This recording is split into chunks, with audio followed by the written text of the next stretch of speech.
जैसा कि अभी हमने आपको बताया था कि एक 14 साल का लड़का नहीं मिल रहा है।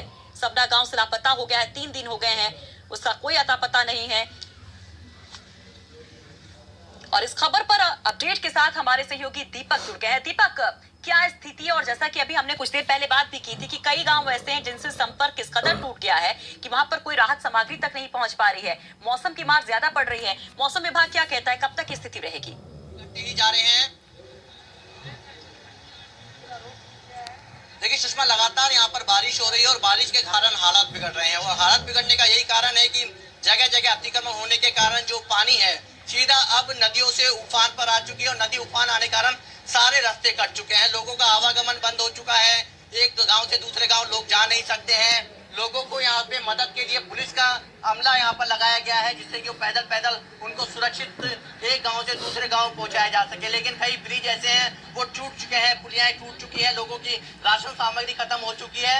ये तस्वीरें सीधी बयां कर रही है। यह आकोली गांव है और ये आकोली नदी में हम इस समय खड़े हैं। पुलिस के जवान हैं और जो लोग हैं उस छोर से इस छोर के लिए आने के लिए कड़ी मशक्कत कर रहे हैं। आसपास के जो ग्रामीण हैं, जो एक्सपर्ट हैं, जो गोताखोर हैं, उनके जरिए दूसरे गांव में पहुंचाया जा रहा है। कुछ पुलिसकर्मी उनसे जान लेते हैं किस तरह से लोगों को रेस्क्यू किया जा रहा है और लोगों को सुरक्षित पहुंचाया जा रहा है। हमारी रेस्क्यू टीम गठित की गई है पीएस बागरा की तरफ से।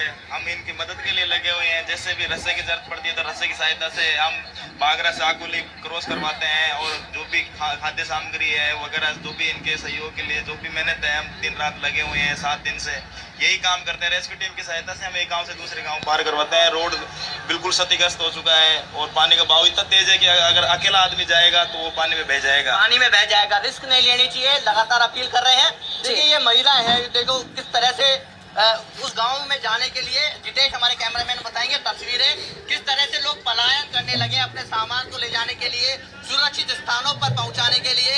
ये वो ग्रामीण है, ग्रामीणों की मदद से एक गांव से दूसरे गांव में लोगों को पहुंचाया जा रहा है। उनके साथ सामान सामग्री तमाम वो चीजें लेकर एक गांव से दूसरी तरफ पलायन ये लोग कर रहे हैं। तो कह सकते हैं लोगों से जरूर अपील है कि पानी भाव क्षेत्र के पास नहीं जाए। किस तरह से रेस्क्यू कर रहे हैं, लगातार लोगों की आवाजाही यहाँ पर जारी है। सर, हम जब भी पुलिस वाले पूरे पुलिस थाने का हमारा पूरा स्टाफ यहाँ पे लगा हुआ है और एक दूसरे के चैन बना के इन लोगों को नदी पार करवा रहे हैं। बिल्कुल समझा जा सकता है कि किस तरह से आकोली नदी भी उफान पर है, जिसकी वजह से लोग अब पलायन करने को मजबूर है। तस्वीरें बहुत कुछ कहती हैं, लेकिन यहाँ पर प्रशासन की भी लाचारगी देखने को मिल रही है।